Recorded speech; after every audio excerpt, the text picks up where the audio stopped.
Boa noite, pessoal, tudo bem? Sejamos todos bem-vindos. Então, a lição que está separada para a nossa leitura hoje, ela está contida na obra denominada Paz Íntima.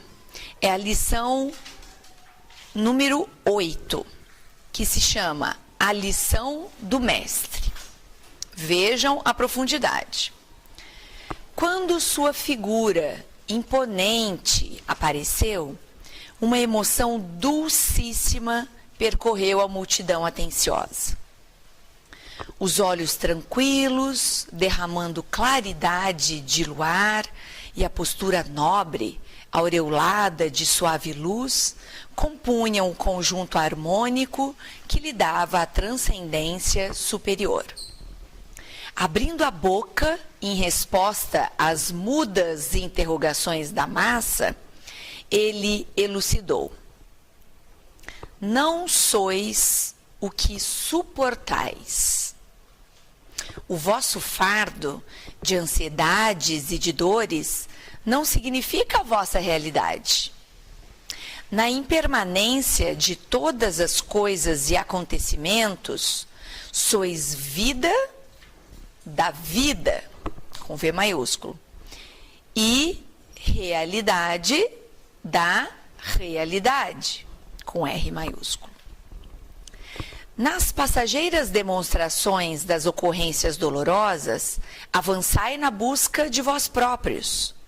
O vento dos fenômenos sacode-vos, porém, causas que sois deles todos.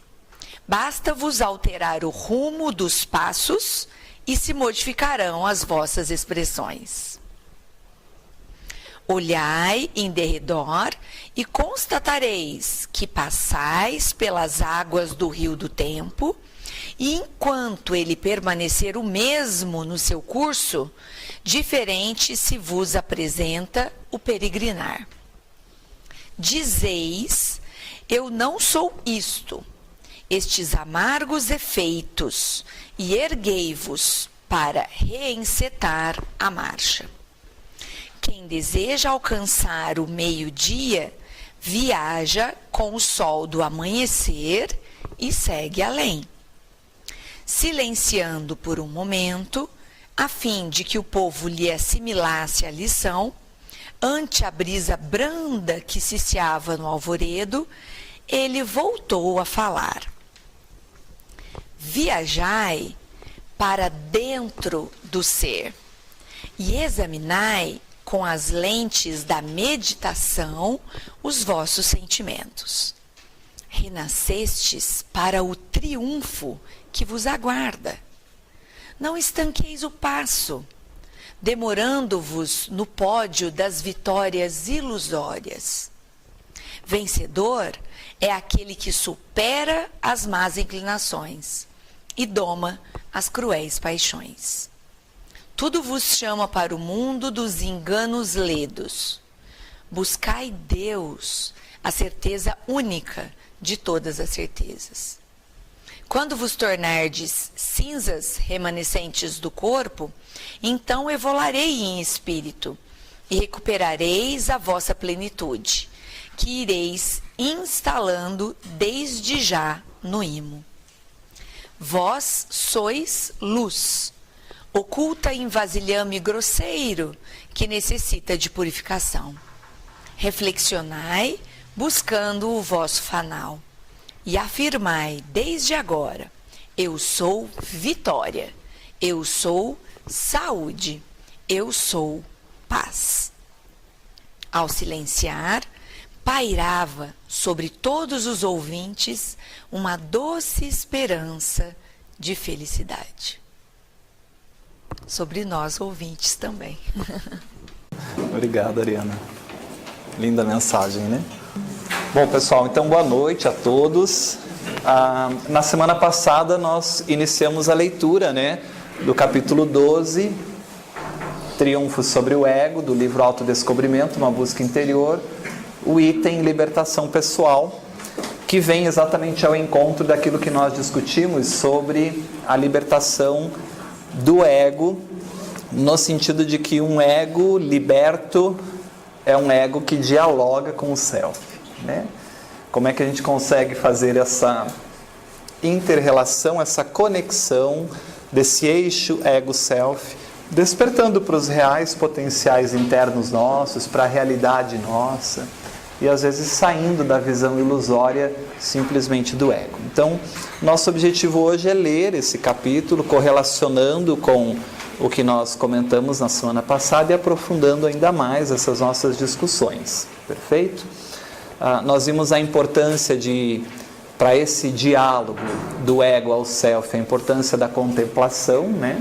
De ter realmente que parar, que silenciar, é um processo importante. Na mensagem inicial, o autor fala de meditação, né? É a mesma coisa, no sentido de parar um pouquinho e olhar para si. Nós vimos também que a sociedade não gosta muito de parar, afinal, se parar, a gente vai ter que confrontar esse conteúdo inconsciente, e aí a gente talvez não vá gostar desses conteúdos. Então, estar sempre agitado e correndo é o próprio mecanismo de defesa que o ego estabelece para com que a gente não crie esse diálogo conosco mesmo. Mas eu estava pensando, antes de nós fazermos a leitura, a gente até começou, mas para com que fique melhor o entendimento disso, nós vamos trabalhar uma ideia rápida e simples, mas que vai ser importante para nós entendermos ainda melhor isso que a benfeitora fala nesse capítulo. Então, só recordando aqui rapidamente, quando nós falamos da estruturação do ego, acredito que vocês estejam lembrados, nós falamos que no início essa criança é um inconsciente, lembram-se disso, né? Ela não tem uma identificação de si mesma e nem um estabelecimento entre o que sou eu, o que é o mundo que está fora de mim. Tudo sou eu, tudo é o mundo, nesse inconsciente, nessa participação mística com o mundo, né? Como os autores nos trazem. E aí, o self da criança é o self de quem, nesse início do processo? É o self de quem está cuidando dessa criança, que a gente chama de relação primal. Provavelmente será da mãe. De forma geral, essa relação primal se estabelece mais efetivamente com a figura materna. Mas essa relação primal pode ser o pai, pode ser a avó, pode ser os pais, pode ser as mães, né? Pode ser o orfanato, como nós vimos, pode ser a cesta de lixo por um tempo, até que alguém acolha essa criança, né?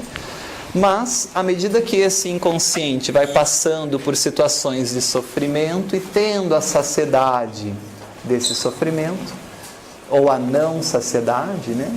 Então, eu estou num momento de sono, meu corpinho não sente nada, estou no inconsciente, de repente eu tenho uma necessidade fisiológica, isso me tira desse estado de repouso. Aí eu começo a identificar algumas coisas em mim, isso é saciado, eu volto para o estado de repouso. E esses ciclos vão acontecendo até que nesse inconsciente surjam aquelas pequenas ilhas de estímulos dessa consciência para a formação da consciência e posteriormente do ego. Então a gente discutiu esse aspecto de como sai da inconsciência, como forma a consciência, como se estrutura o ego. E a partir daí nós discutimos algumas coisas sobre o ego, perfeito?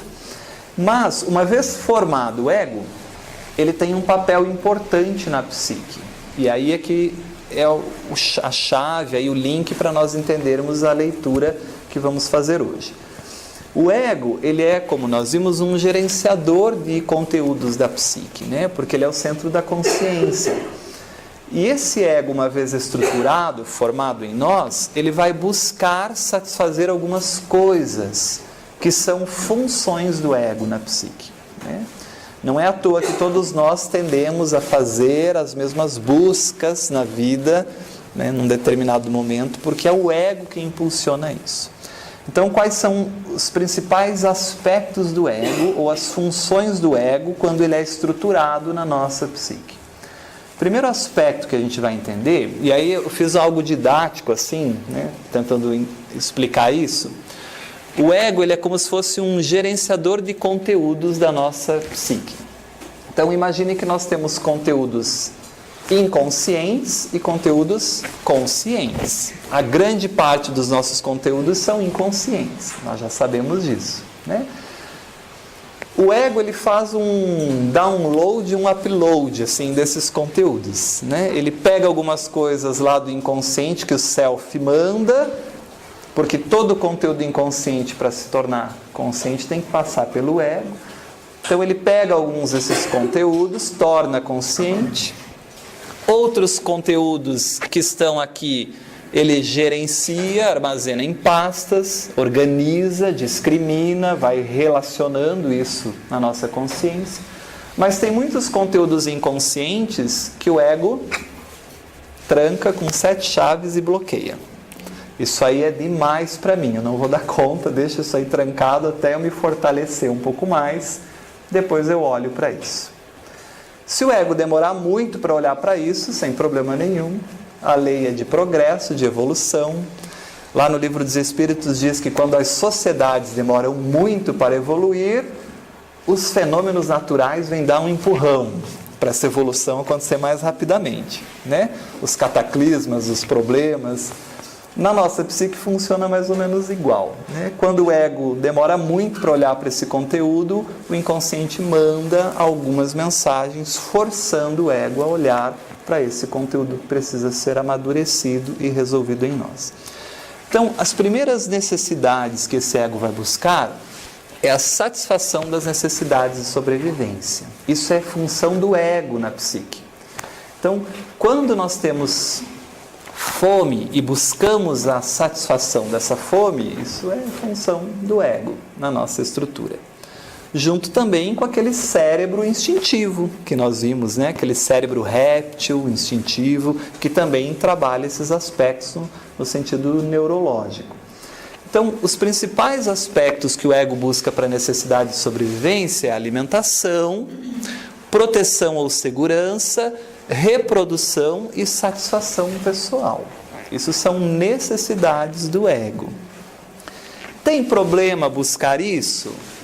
Claro que não. Nós estamos num mundo, não estamos? Temos que viver no mundo. Qual é o problema? Quando eu só busco isso. Aí nós temos um movimento adoecido desse ego. É um ego que esquece que tem mais coisas na vida e ele está simplesmente voltado para as necessidades de sobrevivência. Perfeito? É legal a gente ponderar também. Sim. E essas necessidades a gente pode partir para estudá-las ou discuti-las a partir de algumas teorias, né? Das quais Isso. um dos autores é quem vem para a gente depois falar da psicologia transpessoal, que é o próprio Maslow, né? Então, não é interessante essa contrapartida que chega bem nessa conclusão que você acabou de dizer, que são necessidades, ou seja, eu preciso. O que vai mudar é quanto eu vou botar nessa pasta, né? Exato. E essas pastas, elas têm uma capacidade de arquivo, que eu deveria obedecer essa capacidade de arquivo, né? Perfeito. Então, eu gosto muito de usar Maslow para tratar das necessidades humanas básicas. E depois que eu descobri que ele era o da psicologia transpessoal, eu amei mais ainda. Abraham Maslow, é ele mesmo. Porque são necessidades que conversam entre si, não só as necessidades humanas, físicas, mas as transcendentes. Né? Perfeito. Porque para eu ir além, para as transcendentes, eu preciso primeiro ter algumas coisas das necessidades básicas satisfeitas, né? Ninguém vai buscar realizações pessoais se a preocupação principal é alimentação e proteção do frio e abrigo, né? O Maslow também acho que foi o principal, ou aquele que sistematizou de um modo bem eficiente essas necessidades, tanto que elas são usadas em todas as áreas. Perfeito, exato. A pirâmide do Maslow. Então, essas necessidades de sobrevivência, elas estão em nós. E isso é importante, nós precisamos satisfazê-las. O problema está quando o ego faz um movimento exclusivo nisso. É isso que é importante nós entendermos. Agora, pensem comigo. Quando nós encarnamos nos mundos primitivos, quais eram as nossas necessidades? Você estava lá na caverninha com a sua família. O que você acordava e pensava? Hoje eu tenho que aprender sobre isso para ser uma pessoa melhor. Era isso que você pensava?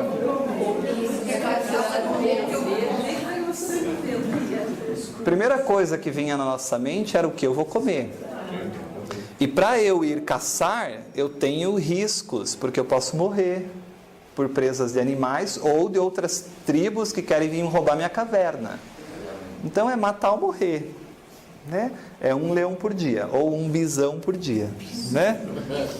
Então a gente sai para caçar, se estrutura numa sociedade tribal pequena, restrita, provê os recursos de alimento, satisfaz as necessidades e fica sempre atento para alguma invasão, para algum perigo, algo que coloque em risco a nossa vida. Por quanto tempo nós vivemos assim?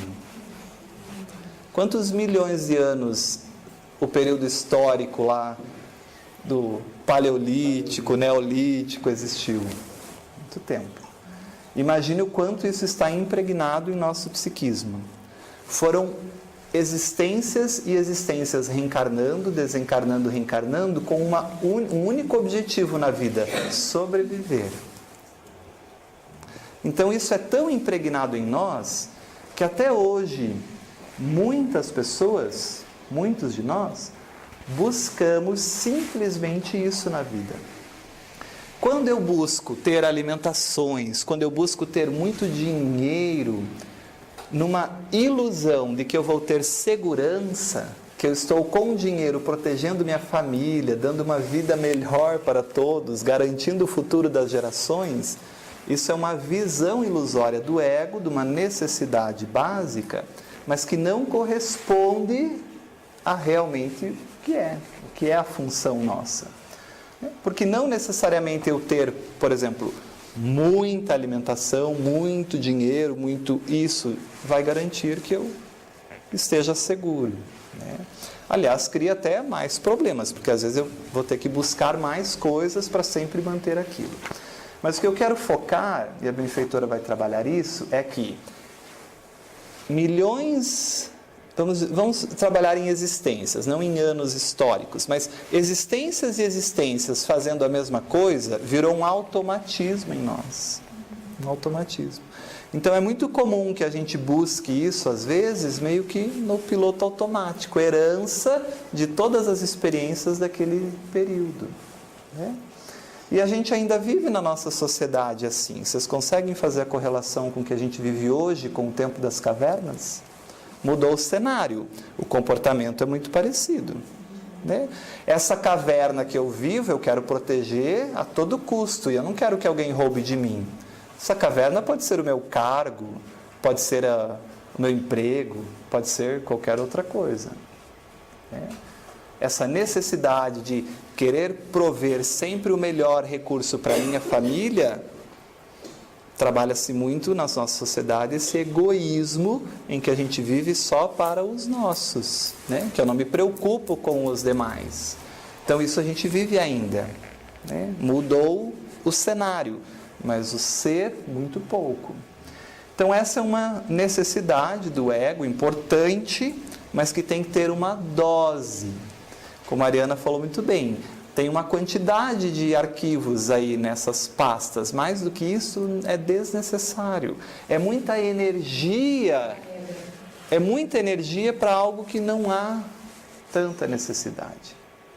Jesus dava essa justa medida de uma maneira a ensinar, né, nas mensagens, viver no mundo sem ser do mundo. É difícil essa medida. Qual é a necessidade de sobrevivência necessária e qual é supérflua? O que é necessário e o que é supérfluo? E toda vez que eu estou no supérfluo, que eu considero necessário, meu ego se movimenta para buscar isso. E às vezes aquele necessário que eu acredito que é necessário para eu viver bem, me gera compromissos e atividades que cada vez menos eu olho para o self, porque o ego está movimentado todo para essa busca. Eu justifico. Perfeito? Mas também o ego é importante para as necessidades de identidade. Claro, nós vimos isso, é o ego que identifica quem eu sou no mundo. É a personalidade temporária, é o eu temporário. É a pequena personalidade, porque a grande personalidade é o self, o espírito imortal. Né? Então, o ego também tem necessidade de pertencimento em relação à identidade. É o ego que faz a gente buscar um grupo, se sentir acolhido e aceito por um grupo. Isso é do ego. Né? O adolescente que está ainda entendendo e estruturando esse ego, né? Então, num período ele está com um grupo, no outro momento ele está com outro, ele se ajusta, ele precisa estar inserido e aceito, ele se identifica com aquele grupo. E isso é do ego, isso é necessário em nós. Também herdamos lá do período réptil, que a gente viu o cérebro réptil como necessidades de agrupamentos, de territórios, né? O aspecto de autoestima, veja, o ego tem um papel fundamental também, né? Porque o ego se identifica na visão de que eu sou assim ou eu sou daquele jeito. Eu posso ter um corpo, por exemplo, que é fora dos padrões do que é belo, mas o meu ego está identificado com uma imagem positiva daquele corpo. E eu me sinto bem, tenho uma autoestima elevada, mesmo não estando adequado aos padrões da massa. Aliás, não se adequar à massa é uma grande evolução, porque a gente sai da massa. Toda vez que eu estou na massa, eu não sou eu sou a massa, eu sou massificado. O processo de crescimento é sair da massa e se tornar indivíduo. Individuado, não massificado. Esse é o processo oposto. Quanto mais indivíduo eu sou, menos massificado eu sou. Quanto mais massificado eu sou, menos individuado eu sou. Né? Então, o ego é importante para esses aspectos também de autoestima. E isso tem muita influência como o ego é estruturado, como a gente viu aí anteriormente. Como esse ego se formou? Acreditando que você é bonito ou feio? Acreditando que você pode ou que você não pode? Com uma família sempre te colocando para baixo, dizendo que você tem que emagrecer porque você está gordo, está gordo, está gordo, porque as neuroses estão da família, são jogadas no filho, por exemplo, né? Ou com uma família que tem um entendimento melhor disso e vai dizer, mas você é linda como você é, e há pessoas magras, gordas, de todos os jeitos, de todas as cores, e tudo é lindo, porque a beleza está na diferença. Como eu estruturo esse ego? Isso também é um papel importante. Mas olha aqui também, a autorrealização. Poxa, será que eu estou feliz, estou pleno no que eu faço, gostei? Isso é aspecto do ego. Veja como o ego é fundamental. À medida em que eu sacio as necessidades de sobrevivência e de identidade, eu posso me preocupar com outras coisas. Vamos pensar assim, né? E aí o ego tem a função também de satisfação das necessidades transpessoais. E aí é muito importante. Quem cria o ego? Self. O self cria o ego para quê? Para ouvir o self. Para o self poder se manifestar na consciência, de maneira consciente. Para que o inconsciente se torne consciente. Por isso o self cria o ego. Então, satisfazer as necessidades do self transpessoais, além do ego, é uma função do ego. Porque o self vai exigir isso. E se o ego quiser dominar o processo e não satisfazer as necessidades transpessoais, o self dá um empurrão para isso acontecer. Então, satisfação das necessidades transpessoais é a busca por Deus, é ter um sentido existencial, é cultuar os valores morais. Isso é do ego, sintonizado com o self, que dialoga com o self, porque ele está desenvolvendo os valores além da personalidade transitória. Ele já entende um pouco mais que a vida não é só necessidades de sobrevivência e identidade. Conseguem perceber isso? Tudo bem? Então, se a gente for pensar num paralelo da nossa vida, Vamos imaginar que nós somos, na nossa vida, e essa metáfora é muito utilizada na obra de Jung, que nós somos como um sol, que quando somos criados, quando esse ego é estruturado, nós estamos no amanhecer do sol.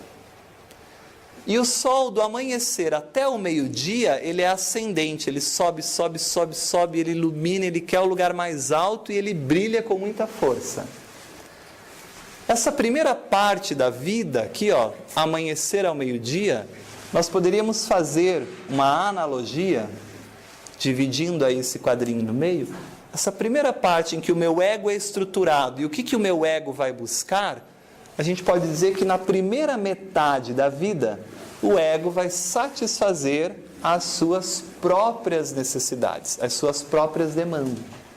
Então, na primeira metade da vida, a gente vai satisfazer as demandas do ego. Do quê? De eu ter um grupo, de eu pertencer a um grupo, de eu ser aceito, de eu me entender enquanto ser, né?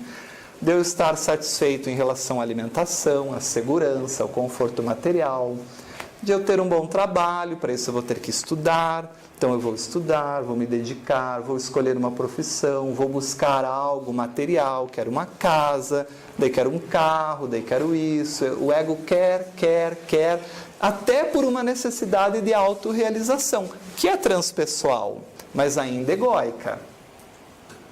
Consegue entender isso? Então, na primeira metade da vida, a única realidade que existe na nossa psique parece para o ego ser a experiência subjetiva que o ego tem de si mesmo. O ego não consegue estabelecer um diálogo com o inconsciente. Eu acabei de ser criado, eu estou para a vida, eu estou com os olhos para o mundo, para fora de mim. Então eu quero buscar o mundo, eu quero ter coisas, eu quero conquistar as coisas, conseguir as coisas, eu quero as coisas do mundo. Tanto que ele nem percebe o self. O objetivo nesse primeiro momento é satisfazer as suas necessidades próprias, ou as próprias necessidades de sobrevivência. Como eu vou viver nesse mundo? De forma geral, se eu tiver dinheiro, eu vou viver melhor. Então vamos buscar isso. Qual profissão ganha mais? É isso que eu vou fazer. Eu odeio, mas vou fazer isso, dá bastante dinheiro. Ou, que é pior, né? Os pais escolhem para os filhos. Não, você pode escolher o que você quiser dessas três, que dá bastante dinheiro. Então, o ego ele vai buscar as próprias necessidades de sobrevivência, de competitividade. Vai lutar com todos os esforços para evitar o desprazer. Sofrer é muito ruim. E eu quero as coisas, eu evito o desprazer, eu evito a dor. Eu quero me sentir poderoso e promover a mim mesmo. É a autorrealização egóica. É o ego achando que manda na casa psicológica. E o self está lá quietinho, dizendo assim, deixa inflar, deixa subir, deixa ir para o meio-dia, que depois eu puxo para baixo. Para perceber que não é só isso a vida. Eu faço cair do cavalo, eu jogo ele para a estrada de Damasco, eu faço morrer para se encontrar comigo, que é a imagem do Deus interno. E aí ele vai olhar para mim, nós vamos estabelecer um diálogo e vamos crescer juntos, num caminho melhor. Então essa primeira metade da vida, Jung define de primeira metade da vida, aconteceria na época entre os seus 35 e 40 anos. Hoje nós vivemos um pouco mais, né? Então isso pode ser protelado. Mas isso não é uma regra física, é uma regra cronológica. Existem espíritos mais desenvolvidos no sentido self, né, que já têm uma maturidade do ego para dialogar com o self, e nós vemos pessoas muito jovens que já não estão aqui nessa busca louca para ascender, né? Ou estão ascendendo com equilíbrio com o self, nesse diálogo. Então isso não é uma regra, mas de forma geral é assim que a gente busca a nossa vida num primeiro momento, né? E aí tem muitas coisas que eu gostaria de fazer, que eu gostaria de vivenciar, de experienciar, mas eu não posso, porque eu tenho que pagar conta, eu tenho que me estabelecer enquanto profissional, eu tenho que ser bem-sucedido, então eu vou deixando isso para depois. porque agora não dá tempo, meu ego tem que se submeter às coisas externas que precisam ser da matéria. A preocupação do ego é ascendente com o mundo exterior, e ele ignora praticamente o mundo interior. É um diálogo com o fora, com as necessidades pessoais. E aí, claro, um ego que olha para fora, de quem é a culpa das coisas? Minha que não é. O ego não olha para dentro para perceber que a responsabilidade é nossa. Então é um momento em que o ego joga nos outros a responsabilidade sobre tudo. Não, é o fulano que é o problema, o ciclano que é o problema, é isso, é aquilo, é o meu filho, é o meu marido, é a minha mulher. Tudo está fora de mim, porque eu estou nesse momento ascendente até o meio-dia. Claro, a Iris Notti comenta também, baseado nessa ideia primordial, né, primária, essencial. Sim. E já à luz da psicologia profunda, ela fala que para facilitar o nosso raciocínio, tendo em vista essa cronologia que hoje para a gente já é diferente, né? Como você mesmo comentou, um jovem que já esteja nesse ascendente, mas com outras vistas, ela comenta que a gente poderia fazer essa divisão em antes e depois de um determinado desafio, que aí seria o aceitar o chamado ao desafio da jornada heróica, né? Então eu gostei que nós vamos ver isso lá na jornada heróica. Isso, porque aí você poderia, tendo em vista que essas demandas do ego, elas vêm acontecendo ao longo da nossa existência, elas não acontecem em bolos, né? Então, agora eu vou olhar para as demandas do ego, eu vou vencer todas essas demandas para eu ser livre. Nessa primeira metade, né? Não é assim, né? Não é. Então faz muito sentido, né? Esse antes e depois de um determinado desafio. Com certeza. Porque ele vem acontecendo várias vezes. Perfeito. E há um risco grande aqui nesse processo, né? Porque eu vou subindo, eu vou inflando, imagina um balão, né? O ego vai inflando, inflando, inflando, aquele ego todo inchado, ele acha que é o dono de toda a casa mental, a casa psicológica, e aí ele chega no sol do meio-dia, que é o momento mais perigoso para o ego, simbolicamente. Porque o ego, ao meio-dia, ele se olha e não identifica a própria sombra. Ele não identifica a parte ignorada de si mesmo, né? Que está no inconsciente. Primeiro porque ele nem tem um diálogo com esse inconsciente. Então Jung vai dizer assim, que ao meio-dia, se você olhar para você no sol ao meio-dia, você tem sombra, mas ela está embaixo dos teus pés. E é como se você não tivesse sombra. Você olha, olha, olha, e o ego vai olhar, vai olhar, vai olhar e vai dizer: eu vaidoso? Você está louco? Eu egoísta? Você está doido? Eu orgulhoso? Eu impaciente? Claro que não. Não tenho problemas. Eu não tenho sombra. Esse é o maior perigo desse sol do meio-dia, que é o momento máximo que esse ego sobe, né? A ponto de não perceber que existe muito ignorado de nós. Então a benfeitora Joana de Ângeles, brilhantemente, vai fazer uma analogia a tudo isso. Obviamente ela não trabalha esse esqueminha do sol, né? Mas ela trabalha isso no texto.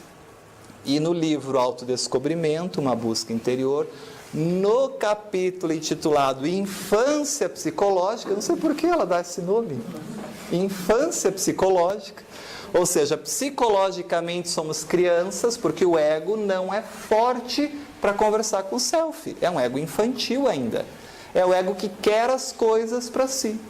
Fica bravo quando não consegue, briga porque não passou, discute com Deus porque ele se esforçou e deveria ter merecido e ganhado aquilo. E quem Deus pensa que é, porque não deu aquilo que ele quer, ou o pai não deu aquilo que ele quer, né? Então a benfeitora vai dizer assim: até esse momento, que é o sol do meio-dia, é o momento que o balão só inflou, só subiu, o ego está mandando no pedaço. E eu posso até ter a ilusão de que eu estou indo bem na vida. Afinal, eu tenho status, eu tenho satisfação. Só eu sei o que é a satisfação de eu olhar para minha casa e ver o quanto eu trabalhei para ter tudo isso, e as pessoas passarem por aqui e acharem essa casa maravilhosa, ou eu descer desse meu carro e eu fico vaidoso com as pessoas me olhando enquanto eu desço desse carro. São as ilusões do ego, né? Nesse meio de inflado. Muito diferente de quem trabalha honestamente, consegue o dinheiro honestamente, compra o seu carro com o fruto do seu trabalho, mas desce do carro sem nenhuma vaidade por ser aquele carro. Que se perder o carro, não tem problema nenhum, porque não é apegado ao carro. É muito diferente essa relação com a matéria de um ego mais amadurecido em relação a esses aspectos, que a gente vai ver mais adiante. Então, até esse momento do meio-dia, o ego era caprichoso. Tinha que fazer as vontades do ego. Sabe aquela criança que faz a birra no mercado porque o pai não deu uma coisa? E aí a maior deficiência na educação é dar. Porque o pai, ele não está preocupado com a educação da criança. Ele está preocupado com o que os outros vão pensar dele no mercado. Meu Deus, está todo mundo olhando meu filho esgualepado aqui no chão. O que vão pensar de mim? Tá, toma logo isso aqui para parar de chorar, para ninguém mais ficar me olhando. Eu estou preocupado com a minha vaidade, não com a educação do meu filho.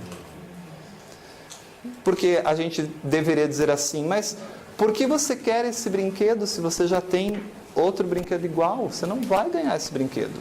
Não tem, aliás, nenhum sentido para ganhar esse brinquedo. Não é seu aniversário, não é nenhuma data especial. Você não vai ganhar o brinquedo. Pode chorar o que você quiser chorar. Não vai ganhar. E a criança vai chorar. Porque ela vai testar o pai. E aí ela aprende. Com a avó, aliás, com o pai chora 10 minutos. Com a mãe 25. Com a avó não precisa chorar, só pedir. Vai testando. Agora, se a criança entende que ela não vai ganhar e entende o porquê, ela vai continuar chorando. Mas se o pai e a mãe não cedem, ela entende aquilo. E se processa num novo desafio como um crescimento. Não adianta eu chorar nem meia hora que eles não vão me dar, então eu não vou chorar. Mas é um processo, né? Mas eu acho que está tão comum chorar, que na verdade chama mais atenção quando a criança vai na loja e sai normal, sem chorar. Muito interessante. Você não vai chorar para ir embora? Aí eu falei para você do caixa que você não viu o discurso antes de vir de casa até chegar na loja. Aí ela riu. Mas aí eu estou criando valores, né? A gente está fortalecendo esse ego para ser, para se identificar com o self. E não para ficar inflado no ego. Porque quem está inflado no ego vai valorizar a roupa e não o ser humano. Vai valorizar o tênis e não a pessoa. Esse é o ego caprichoso. Vai valorizar com que carro ela chega e não quem é que chega. Vocês entendem o que eu quero dizer? E se a pessoa que desce do carro se acha o máximo porque está todo mundo olhando para ela naquele carro, também é um ego caprichoso. É um ego que está inflado. Porque não é esse o valor principal da vida. Porque uma hora ou outra, o noivo chega e nos convida a deixar o carro. E a gente não leva isso para o mundo espiritual. Mas os relacionamentos do espírito, isso sim. Então a benfeitora vai chamar a atenção para a gente, nesse processo de libertação do ego, de estabelecer o diálogo com o self e entender o que é importante para a vida, o que é realmente importante. Porque eu posso estar num problema do ego, num movimento adoecido do ego, em que todas as minhas energias estão concentradas para eu ter aquele carro. E enquanto eu não tenho aquele carro, eu não tenho paz. E quando eu adquirir aquele carro, o meu ego muda o movimento para outra coisa agora. E enquanto eu não conseguir essa coisa, eu não tenho paz. E isso, a benfeitora diz, é como tomar a água do mar. Nunca cessa a sede. Aliás, dá mais sede. porque é um movimento adoecido. E toda vez que o ego não olha para o self, que não responde ao self, ele perde o sentido do que ele veio fazer aqui, que é o sentido existencial, é a sensação de vazio, de o que eu estou fazendo da vida. Eu posso ter tudo do ego, mas eu não tenho nada do self, eu vou adoecer, eu vou deprimir. Porque eu perdi a essência. Porque eu perdi a essência. Ela vem aí de novo e dá uma aula. Perfeito. Então, o ego era caprichoso. Tinha que fazer o que ele quer. Ele dominava do jeito dele. Domina inclusive o self. Fica para lá, sou eu que mando. Eu domino a casa psicológica. Porque permanecia com mais vigor do que o self. Olha o que ela diz. O self nunca deixou de atuar, mas o ego nem ouvia. O ego estava soberano no processo. E isso é natural, tá, pessoal? É do processo de crescimento. Todos nós somos assim. A gente sobe, cai, levanta, sacode a poeira, continua. É assim que vai indo. Fica cego um pouquinho, alguém vem e nos ajuda, nos cura da cegueira. É assim que funciona a vida. Essas jornadas heróicas. Não se permitindo, porque querendo vencer, ali identificado com as necessidades básicas de sobrevivência, não se permitia superar essas paixões primárias, ter, poder, possuir, matar o bisão e guardar toda a carne para o dia de amanhã, porque hoje a caça foi maravilhosa, temos comida para muito tempo. E até hoje a gente é assim. Uma conta recheada é segurança. Nossa, por muito tempo nós estamos tranquilos. Mas isso é uma ilusão. E alucinantes, porque é alucinante, é viver num aspecto ilusório. Prevalecia, diz a benfeitora, como fonte de autossustentação. Ó, o ego se autoafirmando, eu posso, eu me realizo, dentro daquelas necessidades de realização pessoal, mas em desconexão com o self, porque a verdadeira realização pessoal não é paixão primária, não é só isso. Lembra daquele cérebro réptil que a gente brincou? Acorda, come, trabalha, ganha dinheiro, faz sexo. No outro dia, né? Lembra daquilo? Está nessas necessidades primárias ainda, básicas. Né? Não necessariamente nessa ordem, não necessariamente todo dia. Não na mesma frequência. Né? Prevalecia como fonte de autossustentação, escamoteando essa inferioridade, porque é um movimento de quem ainda não entendeu o que faz aqui. Não é um movimento superior, né? É um movimento de um ego fragilizado, inferiorizado ainda. Através de reações intempestivas, caprichosas, com efeito natural da má formação do caráter psicológico. Então, é aquela criança que na relação primal estrutura um ego e que esse ego vai criar, sair para o mundo e os pais vão permitir que isso aconteça exclusivamente, sem trazer esse ego para a conexão com o self. Olha o papel da educação aí, como é importante, que é a educação do ser, né? Agora, eu também posso ter a educação do ter, né? Posso ter a educação do ter. Eu posso dizer para o meu filho que, ó, filho, você tem que se relacionar com gente assim que é legal, que é do nosso jeito, ó, o celular tem que ser esse, isso que é um celular bom, tá, meu filho? Tênis, esses tênis são os melhores. Olha, essa marca de roupa. Eu posso ensinar meu filho a ser assim também, na mesma doença que eu tenho. Não posso? Como eu posso ensinar o meu filho de que, realmente, meu filho, a casa do seu amiguinho é linda. E existem tantas casas, né? Casas maiores, casas menores, casas compradas, casas alugadas. A do papai é alugada. A gente ainda não conseguiu comprar a nossa casa. Mas nem por isso ela é feia, ela deixa de ser importante. Olha quem vive aqui, que legal. Aliás, o importante nas casas, meu filho, são os relacionamentos das pessoas que ali vivem. Não importa a casa, importa quem vive, como se relaciona. Isso é lindo na educação. E esse tênis que você quer, que seu amiguinho na escola tem, papai não pode comprar. Nós não temos dinheiro para comprar esse tênis, mas eu tenho para comprar outro, que tem a mesma função. Aliás, vai fazer a mesma coisa. E quando algum amiguinho disser para você que você não tem o tênis da moda e que por isso você é isso ou aquilo, você pode dizer para ele que o seu pai disse que não é o tênis que faz você ser da moda ou não, que é quem você é, que a importância é quem eu sou. E a gente vai educando o nosso filho, esse ego, a olhar para o self. Mas para isso tem que ter coragem. Primeiro, os pais têm que vencer os próprios aspectos sombrios.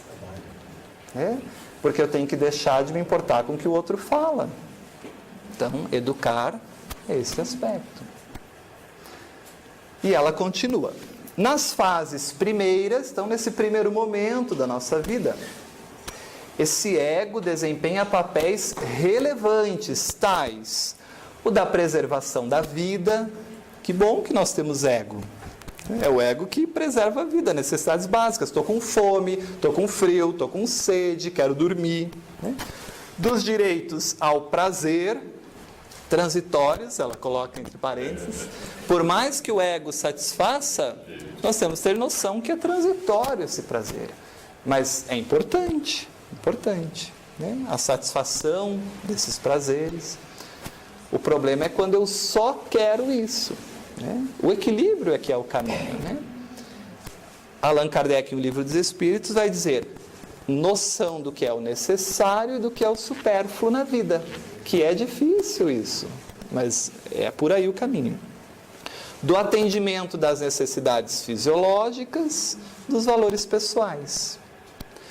Simplesmente fixa-se nisso. Esse é o problema do ego. Ele se fixa tanto nesses aspectos e vive só para isso. Constritor. E passa aí a condição de algoz, dominando as paisagens do ser, domina toda a estrutura psicológica e sombreando-as para permanecer em predomínio. Quer ser o dono da psique, quando a gente viu que o ego é um bom servidor. Ele é um bom servidor do self, não um bom dono. E que bom que o self não obedece o que o ego quer. Porque às vezes o ego quer isso e a vida faz tudo diferente, respondendo ao self. Ainda bem, porque o self é sábio, o ego nem sempre.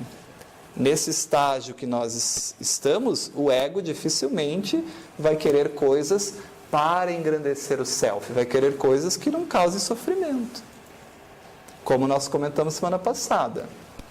O ego não vai fazer a reflexão, nossa, eu vou crescer muito passando por essa dificuldade, então tudo bem. O ego não faz essa análise. O ego diz assim, quando é que vai acabar esse transtorno, esse sofrimento, essa coisa na vida? Então ele quer mandar e gerenciar a casa mental. Elastecendo-lhe a visão, ou seja, dilatando, ampliando, estendendo, elastecendo-lhe a visão e apontando-lhe o si, olha lá, agora o self começa a se manifestar. Quando o self manifesta um pouquinho que o ego olha para aquilo, o que o ego faz? Não, isso aí eu não quero não, eu quero continuar mandando na casa. Está tão bom a vida assim, quero continuar agindo assim. Quando o self manda uma mensagem, que é o que ela diz aqui, quando o self amplia a visão do ego, tem mais coisas do que isso aí, tá? Olha para mim. Apontando um pouquinho o self, o ego reage com violência e estertora-se, agoniza, sofre, se desespera à medida que perde espaço psicológico. Então ele vai olhando para o self, vai dando aquele medo de que realmente eu não sou nada do que eu penso, quem manda é o self. E esse olhar do ego ao self é sempre visto como um problema para o ego, uma perda, um sofrimento, alguma coisa ruim. Agora, não tem como o ego recusar olhar o self. Por mais que ele brigue, esperneie, à medida em que vá perdendo espaço psicológico, vá sofrendo e agonizando, o self vai ultrapassar esse ego em vitória culminante. Ou seja, nós fomos criados para que o espírito que há em nós se manifeste além dessa personalidade transitória do mundo. É isso que ela está dizendo. Vós sois deuses, vós sois luz. E a vitória é quando esse self integrar todo o conteúdo e o ego poder assimilar e olhar para todo o conteúdo do self. Daí não tem mais sombra nenhuma. Tudo que é inconsciente, o ego assimilou, integrou e iluminou. Virei espírito puro. Não preciso mais encarnar no mundo físico. Que maravilha! Posso me aposentar. Felicidade não é se aposentar? Parar de trabalhar? Daí que começa o trabalho, né? Aí a gente trabalha muito mais. Aí que a gente começa a trabalhar. Né? Imagina a lista de trabalhos e atividades dos espíritos puros. Nem temos ideia, né? Já começamos a pensar naqueles arquitetos divinos lá que a gente comentou no início dos nossos encontros. Né?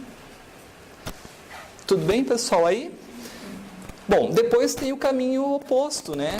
Então, eu chego aqui no sol do meio-dia, eu vou ser forçado a olhar para o self, e aí eu faço um caminho contrário.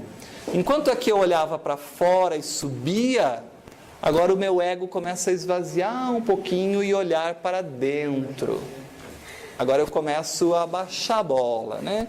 Começo a desenvolver alguns aspectos que antes parecia que não eram tão relevantes, ou que eu não valorizava tão bem.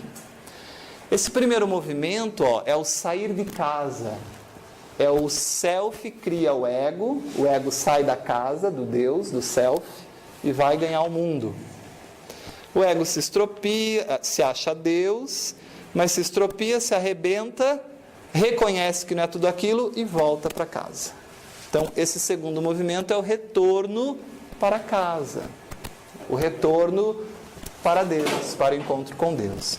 Ou podemos dizer um movimento em direção à totalidade de quem nós somos. Agora começa um movimento diferente.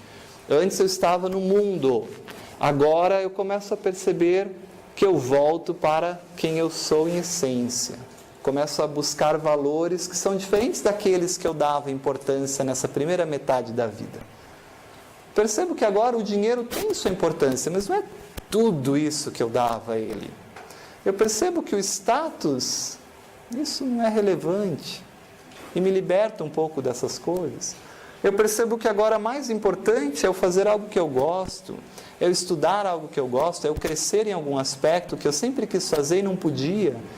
E agora que eu estou até mais estável financeiramente, até posso fazer isso. Ou não.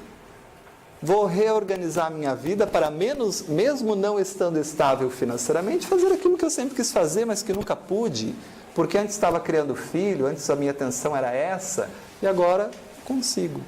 Então a gente começa a fazer uma conexão conosco mesmo, com quem nós somos realmente. Então a gente fala que é um movimento em direção à totalidade, ao interior, ao self. Né? Isso acontece quando o ego está forte para olhar para o self. Porque eu posso ficar nesse movimento até desencarnar. Eu posso ficar nessa primeira metade, nesse primeiro ciclo, buscando essas coisas da vida exterior durante a vida toda. E chegando lá no final da vida achando que eu sou um fracassado, porque eu não consegui dinheiro, não comprei a casa, não consegui tudo que os meus amigos têm, afinal eu sou um fracassado na vida. É a visão ilusória do ego que está focado ainda nesse aspecto. Aí vem a desencarnação e tira o ego dessa visão ilusória. Wagner, você reencarnou para isso. Contrato. E olha o que você fez da vida. Daí, com a consciência mais ampliada no mundo espiritual, cai a ficha. Nossa, realmente. Olha, eu só reclamei dessa dificuldade, e era nessa dificuldade que eu devia ter aprendido isso aqui, que eu me comprometi, até estudei. Pois é. E agora? Vou começar de novo. Vamos refazer o processo. Então, quando o ego está mais maduro, ele faz essa conexão para encarar o self. Quem sou eu? Para que eu estou aqui? Qual o objetivo da vida? Qual o significado da minha existência? Qual a finalidade disso tudo? Né? Então, começa a ter confrontações com aquilo que eu sempre vivi. Confrontações com o que o ego sempre acreditou. Até uma confrontação máxima, que é a morte física. Porque é difícil morrer, gente. O ego não quer morrer. Desapegar do corpo, desapegar das coisas, da família, dos laços que a gente cria, isso também é uma grande limitação nossa. E quanto mais dificuldade eu tenha para isso, mais vai ser a minha morte, mais doída vai ser a minha morte, né? Em todos os sentidos. Então essa segunda metade da vida, se é que a gente pode chamar assim, é um movimento oposto. Eu não vou mais para o mundo exterior. Agora eu venho para o mundo interior do atendimento das necessidades do self. É um ego que dialoga com o self. Então o ego se relaciona com o self novamente, não agora como uma identidade inconsciente, mas sob a forma de um encontro consciente. Sua benfeitora tem um livro chamado O Ser Consciente, que é quem consegue pegar o conteúdo inconsciente e tornar consciente. O ego agora dialoga com o conteúdo inconsciente do self, tornando-o consciente. Isso é a evolução. Olha que bonito, já comentamos disso. A dinâmica da vida é eu ser o inconsciente, daí eu vou ter que criar uma consciência e gradativamente tornar consciente todo o meu inconsciente. Esse é o processo da vida. Quando o ego tornar consciente todo o inconsciente, eu sou espírito puro. Eu integrei o self ao ego. Essa é a dinâmica da vida, não tem mais sombra. O ego se curva ao self.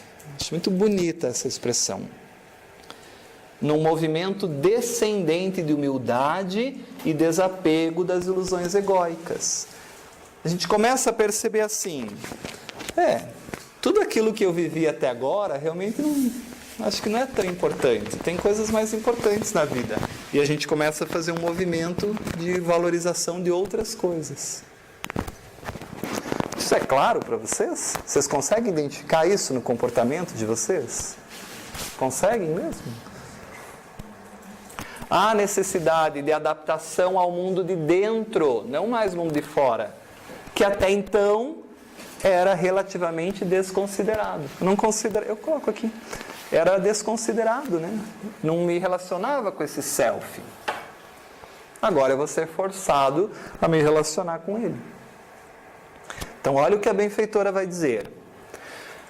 Primeira metade da vida, ela chama de, naquele capítulo, infância psicológica.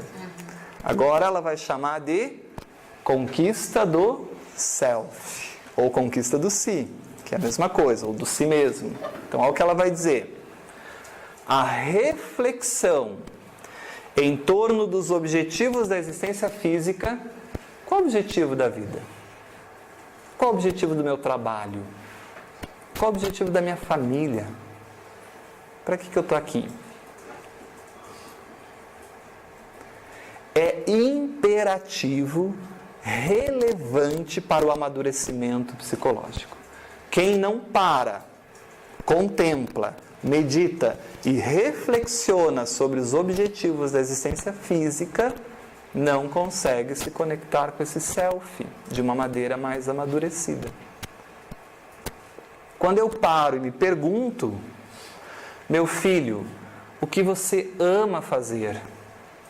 Pai, eu amo matemática e eu quero ser professor de matemática. Bom, meu filho, então a gente vive num mundo de provas e expiações. Você já viu o salário de professor no mundo de provas e expiações? Você está ciente de que você vai ganhar financeiramente isso. E aí você vai ter então que adaptar a sua vida para que as suas necessidades estejam nesse valor. Sem nenhum problema, meu filho. Sem nenhum problema. Se é o que você ama, é o que você gosta, seja feliz e viva dentro do que você mais gosta de fazer. Isso é valorizar o ser. Às vezes a pessoa faz o que ama com tanto prazer, descobre algo novo, ganha mais dinheiro do que quem buscou o dinheiro. Não dá para saber. Essas coisas são... né? Mas esse é o sentido. Reflexionar sobre os objetivos da existência física. Parar e pensar. Senão não consigo entender. Né? Fator indispensável para a harmonia do indivíduo que agora se abre para o encontro com o self.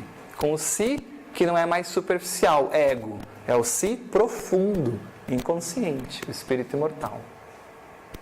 Nossa, é para isso que eu vim, é isso que eu quero, é isso que eu gosto de fazer. Se para você é importante esse aspecto todo, para mim é importante esse outro aspecto. O ego, nesse comenos, cede lugar a outras conquistas, não mais aquelas que ele fazia antes do mundo exterior. Conquistas agora que repartem júbilos. O ego também vai ficando feliz. O ego vai se autorrealizando, mas agora numa relação com o self, se realizando num diálogo transpessoal, de realização transpessoal do próprio self. E aí começa a perceber que é muito mais gostoso, talvez, conviver com os filhos mais tempo. Por exemplo, isso é muito pessoal, tá? Cada um tem esses encontros, porque é muito individual esse caminho, né? Enquanto compartem identificações realizadoras. Olha lá, ego e self compartilham a mesma maneira de pensar. Identificam-se em questões que realizam tanto o ego quanto o self. É isso que ela está dizendo. Agora o ego se tornou um bom servidor do self, do dono da casa. O dono dá as ordens, quando volta está tudo certinho. O mordomo cumpriu certinho as ordens de quem manda realmente na casa, que é o self, que é o dono. Agora, o self dá as ordens para o mordomo, o dono da casa dá as ordens para o mordomo. E ele faz tudo oposto do jeito que ele quer, achando que ele que manda, não dá certo. E a ausência de angústias, olha lá a falta do sentido existencial, cessa. Aliás, um bom sinal para a gente ver se a gente está dialogando e ouvindo o self é o quão angustiado a gente vive. Se eu tenho muita angústia, uma coisa que eu não sei explicar, falta algo, a sensação de que falta algo, eu estou num movimento egóico, não dialogando com o que o self quer que eu busque. E a chance desse falta algo evoluir para a tristeza, para o pânico, para a depressão, para qualquer outro transtorno, é muito fácil. Então é um sinal de alerta. Né? O que é, Ari? Mas é um convite, né? Se a gente já tá... com certeza. Por isso que eu tenho que parar para contemplar. Eu tenho que ter esse momento, como ela diz, de refletir em torno dos objetivos da existência. Wagner, olha aqui na mensagem inicial, eu estava aqui marcando umas coisas que guardam relação com essa obra que nós estamos conversando. E aí ele fala assim, bem lá no finalzinho, vós sois luz, oculta e vasilhame grosseiro que necessita de purificação. Perfeito. E quando fala em vasilhame grosseiro, não tem como não lembrar do vaso de barro do Paulo. Aí eu afio.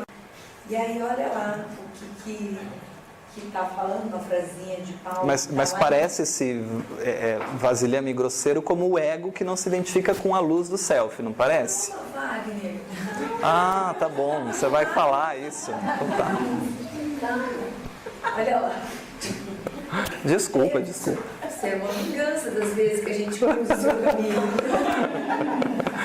Olha lá.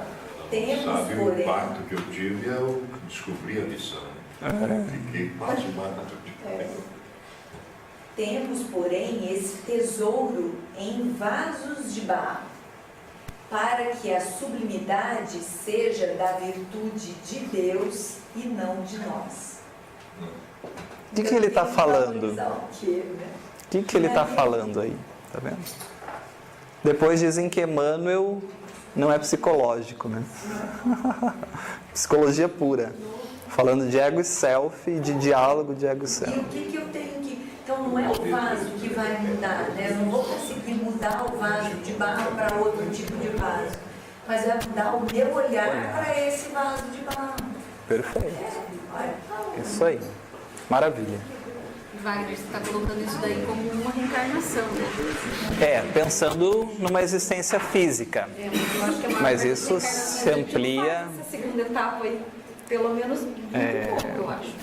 A gente fica muito nessa primeira etapa, na maior parte das existências. Por isso que a reencarnação é maravilhosa, né? E amplia a visão junguiana. Porque para Jung a gente teria que fazer essa individuação o máximo possível que uma vida permite.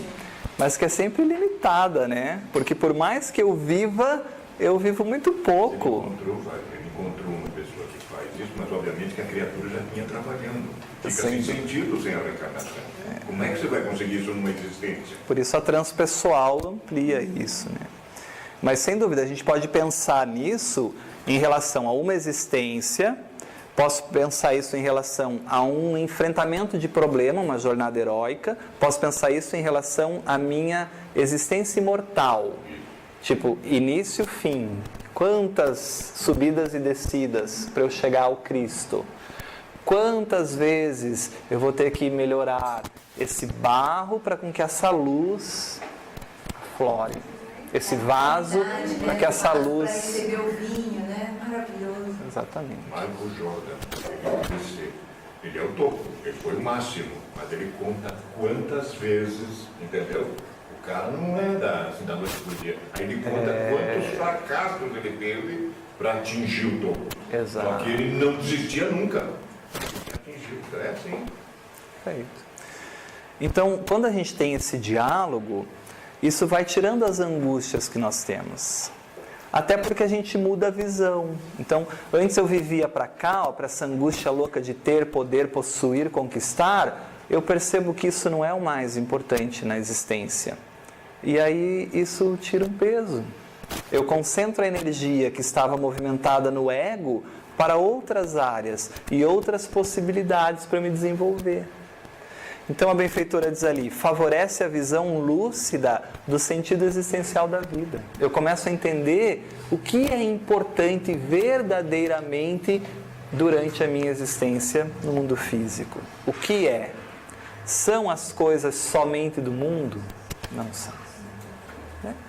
Então é a justa medida entre o que é do mundo e o que não é. Só que o ego tem sempre essa tendência de querer mais, né? De não estar satisfeito, de querer armazenar. Diga, Adri. Eu pensei, com base nas tuas colocações, na verdade, quando você faz um olhar diferente do que a manada vai, é como se a gente estivesse nadando contra a maré e existe um preconceito grave. Você já pensou, imagina, na vida prática, uma pessoa bem-sucedida, o pai ou a mãe, e ela chega num momento que ela desiste da sua profissão para se dedicar mais aos filhos e aquilo que ela acredita que é melhor, Nossa, ou ele ou ela. A sociedade vai fuzilar. A sociedade, começando pela família, não vai entender. Não vai E aí, entender. então, assim, ela realmente tem que querer aquilo, porque ela vai enfrentar uma situação contrária bem forte. Então, é uma coisa assim que é muito do self mesmo. É muito Porque isso. quando ele vem, não tem nada que segure, mas aquilo, a pessoa estando ciente disso, ela vai viver essa realização aí, independentemente Realizadora. do que todo mundo tem de opinião. Bem. Aliás, isso aí realmente não vai importar em nada.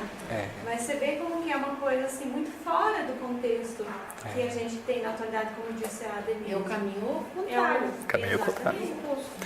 Hoje, o que a sociedade diz e vende como uma pessoa bem-sucedida? Financeiro. Ter O que é ser bem-sucedido? Ter sucesso. poder de serve, falando. É isso. Poder, sucesso, mídia, fama, status, dinheiro, né? Agora, adianta eu ter tudo isso e esquecer o espírito imortal que eu sou? Adianta? Jesus propunha a mesma reflexão. De que adianta o homem ganhar o mundo e perder a si mesmo? Jesus propunha esse aspecto. Então, eu esqueço de quem eu sou. Para o self, ser bem-sucedido não é nada dessa massificação. Ser bem-sucedido para o self é realizar os objetivos existenciais do self. Os relacionamentos interpessoais, a conquista de inteligência, os valores ético-morais, fazer algo que se ame, que se tenha paixão, que se goste, que seja feliz naquilo. Isso são valores do self. Independentemente de estar isto vinculado às questões materiais ou não. Porque eu posso ter muito dinheiro. Na programação encarnatória, eu tenho essa prova, a riqueza. Mas eu posso vencer isso de uma maneira brilhante, com um diálogo do meu ego ao self, em que, tudo isso aqui que eu tenho consciência de que isso não é meu, que eu sou um usufrutuário.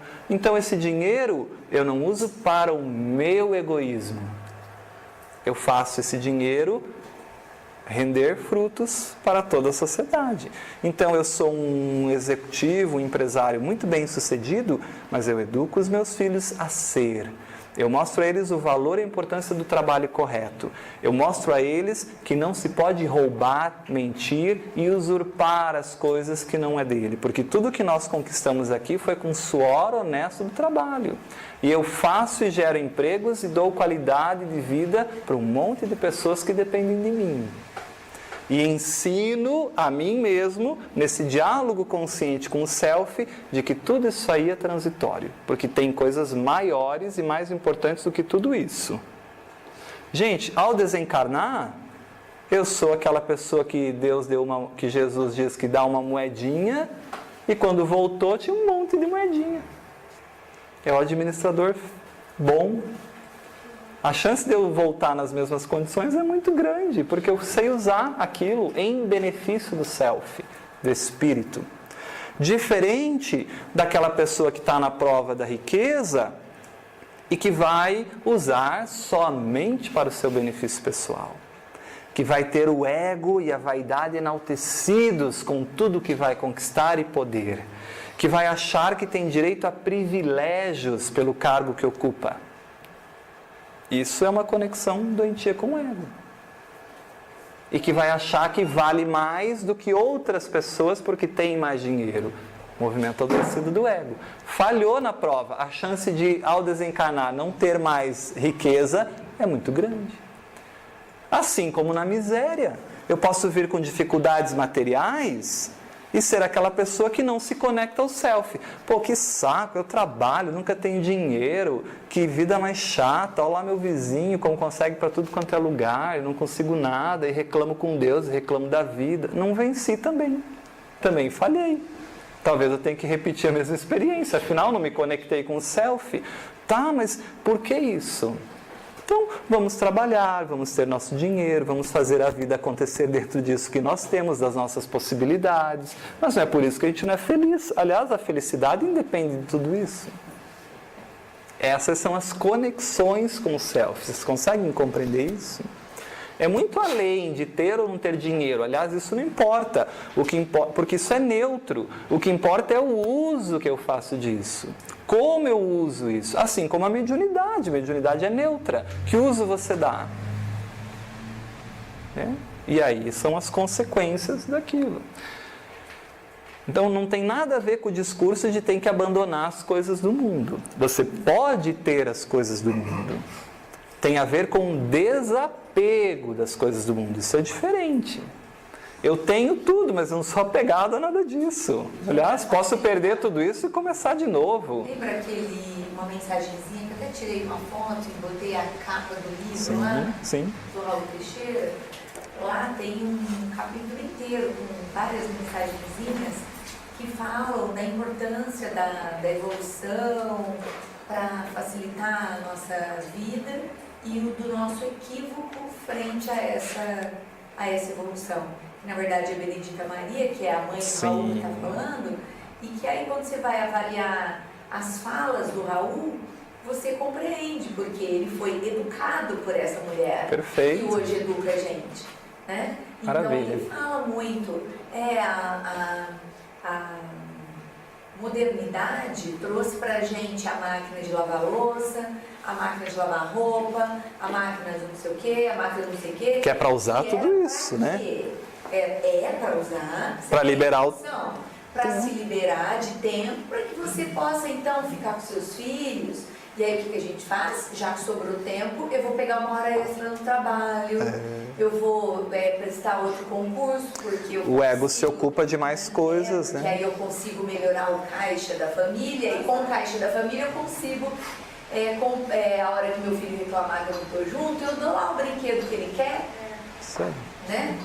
Então, e aí depois eu estava ouvindo também o Mário Cortella fazendo uma fala num desses videozinhos virais, e aí ele fala assim, você pode perceber que hoje em dia, quando você vai comprar uma casa ou um apartamento, o que vai ser amplo é a sala, o quantos banheiros cada quarto tem. Ué, então por que as pessoas não podem usar o mesmo banheiro? Então tá, tem um quarto, um banheiro para cada quarto, agora vai olhar o tamanho da cozinha, é um ovo. Então as pessoas não privilegiam mais a reunião em família, porque quando você pensa em reunião em família, você já pensa que é logo na cozinha, né? A cozinha é minúscula, porque as pessoas se restringem aos seus quartos. Então eu não posso nem sair do quarto para ir ao banheiro, eu tenho que ter o meu próprio banheiro. Não, olha, não é muito legal a gente pensar que é o reflexo. Eu sou uma estampa de mim, que coloco para fora, que me identifico com outro, e aí tá do jeito que tá. Não é verdade? Por isso que a sociedade é o reflexo da nossa podridão interna. Não é? Exatamente. Esse da cozinha e do banheiro, para mim, foi o máximo. Porque é verdade, né? Perfeito. Excelente. Bom, subir. Como é que eu desço? O que a vida faz para eu descer? Tem um mecanismo maravilhoso aí que a vida cria, né? Primeira metade da vida, atendimento ao ego. Segunda metade da vida, busca pelo self. Mas tem um momento aí de mudança, né? Como é que a gente faz para mudar? Alguém tem ideia?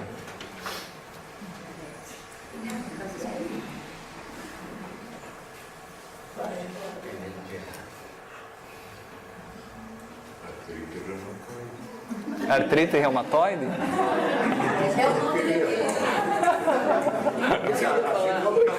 Tá certo?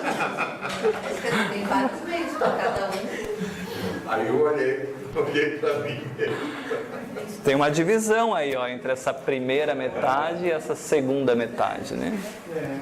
Esse atendimento das demandas do ego e essa busca pelas necessidades do self. Tem alguma coisa que acontece que faz a gente descer. Não tem como, né, gente? A gente não aprende de outra forma. Ainda não. Ainda não. O sofrimento não é a primeira escolha do Criador. A primeira escolha do Criador é sempre amorosa. Sempre. Porque Deus é amor. Mas quando esses filhos não respondem ao chamado amoroso, Deus, que nos ama infinitamente, nos convida amorosamente a encontrarmos-nos conosco mesmo, com o nosso espírito imortal.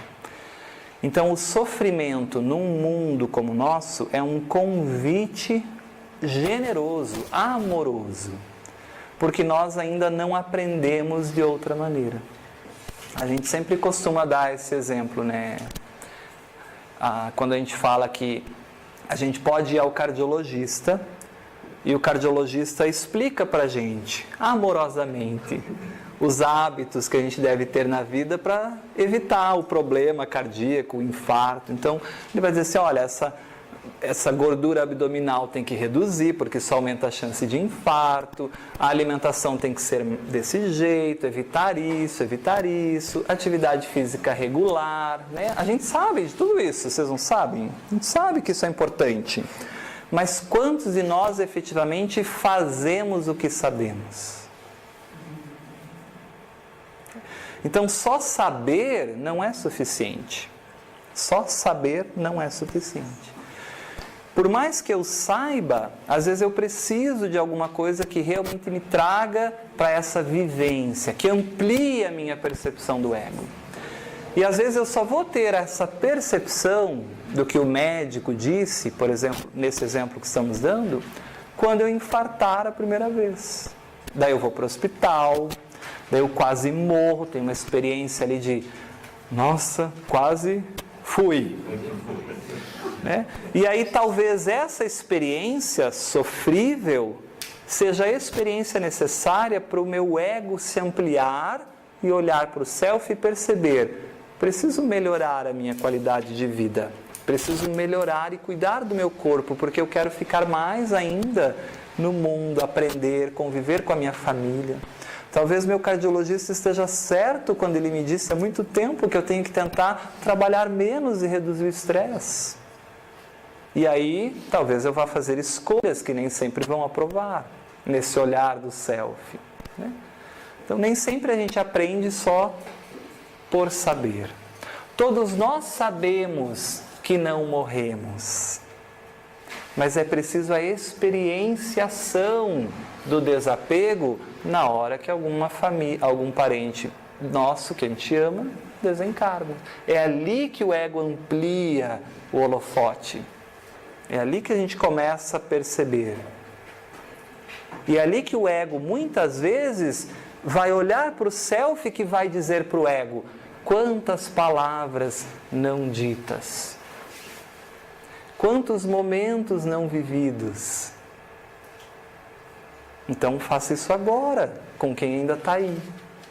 É o self falando para o ego, numa situação de sofrimento. Então a gente poderia pensar assim, ó. Imagine eu pegar um fio de cabelo e olhar a olho nu. Eu tenho uma percepção desse fio de cabelo. O meu ego estruturado para as coisas do mundo, ele tem uma percepção da vida. Agora, se eu ampliar esse fiozinho de cabelo num microscópio, sei lá, um microscópio mais simples, óptico, que aumenta aí mais até 100 mil vezes pode aumentar um microscópio óptico. É outro fio de cabelo. Na verdade é o mesmo, mas é outro olhar do ego para aquele fio de cabelo. Então, talvez o AVC, o infarto, o probleminha de saúde é o microscópio óptico convidando a olhar para o fio de cabelo vida em outra perspectiva. E eu posso ampliar isso mais, né? Posso colocar isso num microscópio ainda melhor, um microscópio eletrônico de varredura, 300 mil vezes. É o mesmo fio de cabelo, mas é um olhar completamente diferente. Agora eu vejo coisas ali que antes eu nunca vi, que eu nem percebia que existia.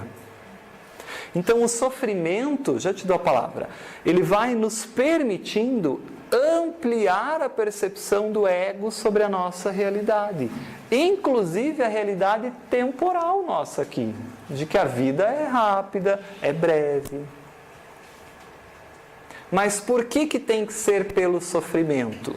Porque num mundo onde o espírito ainda é inferiorizado como nós somos, nós não aprendemos somente pelo conhecimento.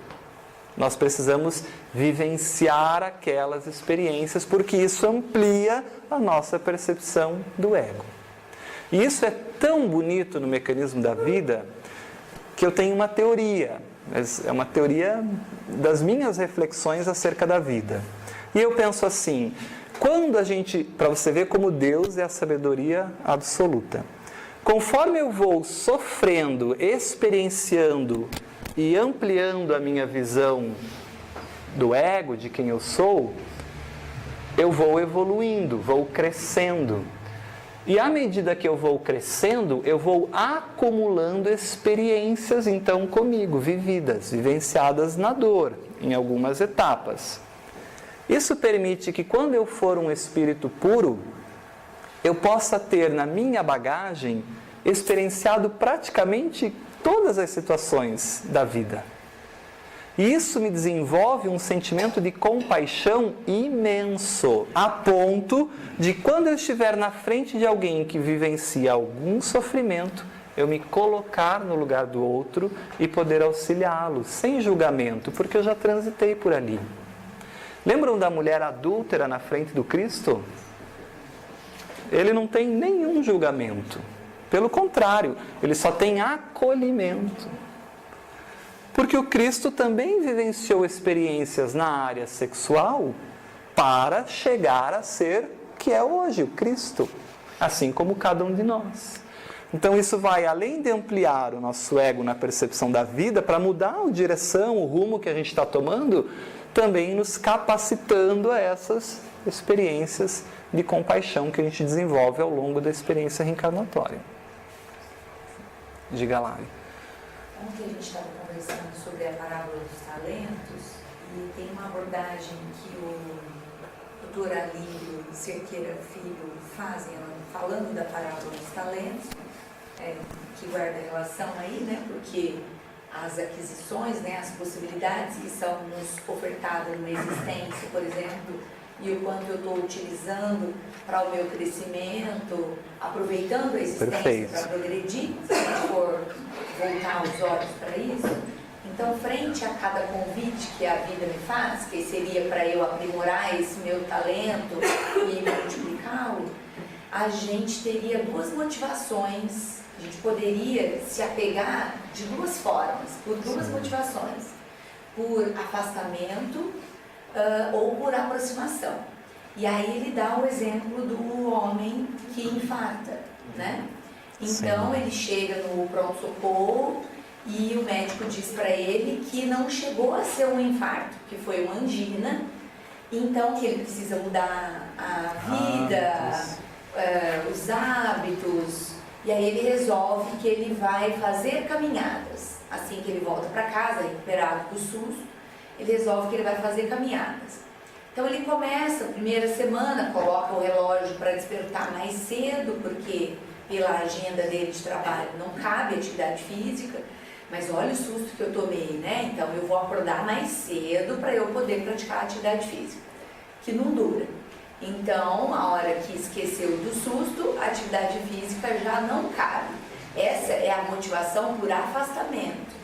Porque a pessoa, ela não está com foco no que ela vai conseguir com aquele esforço que ela está fazendo. Mas o foco está no esforço, na dificuldade. E o ego não quer sofrer. Que difícil que é levantar mais cedo. Nossa, caminhada é tão chato, né? Porque sua... porque tem que acordar cedo, sendo que eu fui dormir tarde.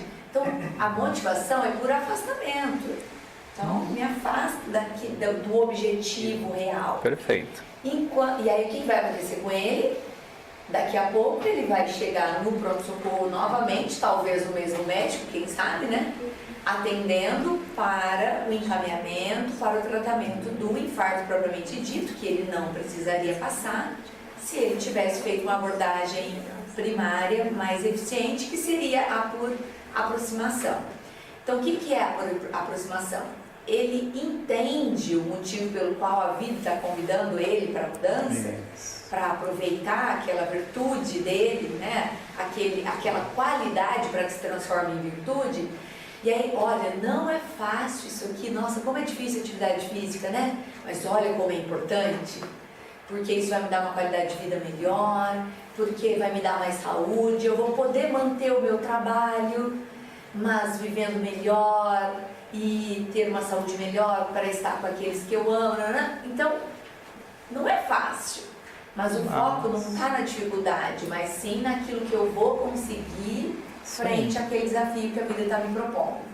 E aqui o exemplo foi de uma situação física, né? Que aí era uma angina ou um infarto mais lá para frente, mas pode ser para qualquer convite da vida. Para qualquer experiência. E talvez mais difícil, né? Porque uma condição física a gente consegue abordar fisicamente, né? Então eu tive um infarto, eu vou lá, boto um estentezinho, abro a artéria e tá tudo bem. Agora, e se a vida resolve por me convidar por uma condição emocional, psicológica, Exato. eu vou colocar estente em que lugar, né?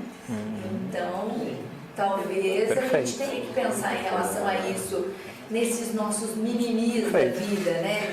E é importante isso que você fala, porque antes de haver esse sofrimento, a vida vai nos trazer os convites amorosos.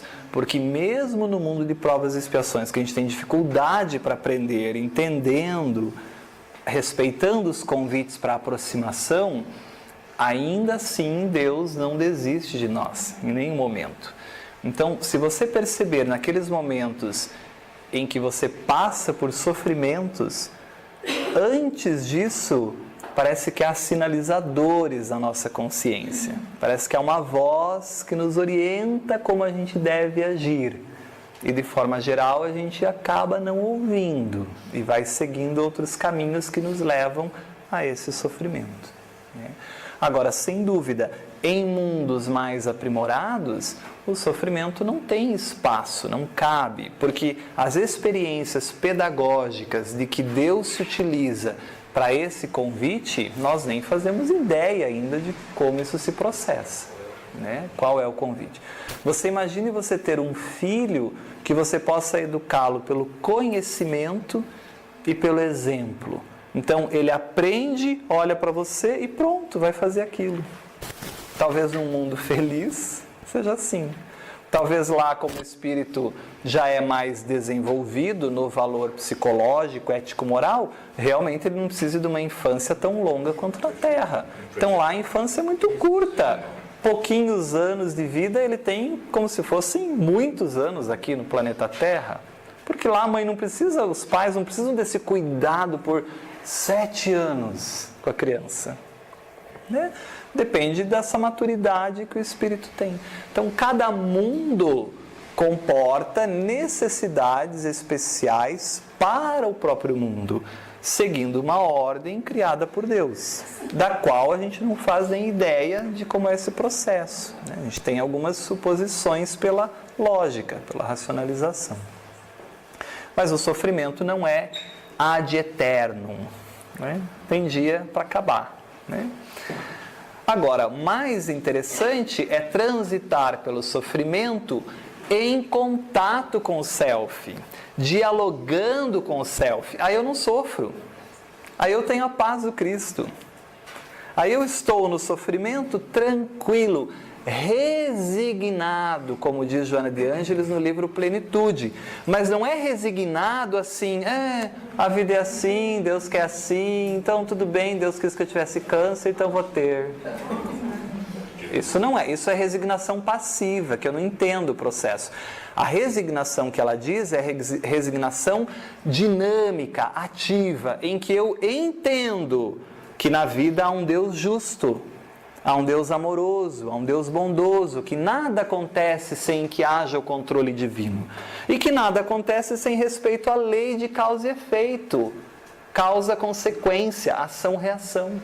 Então está tudo dentro desse processo amoroso para o meu crescimento.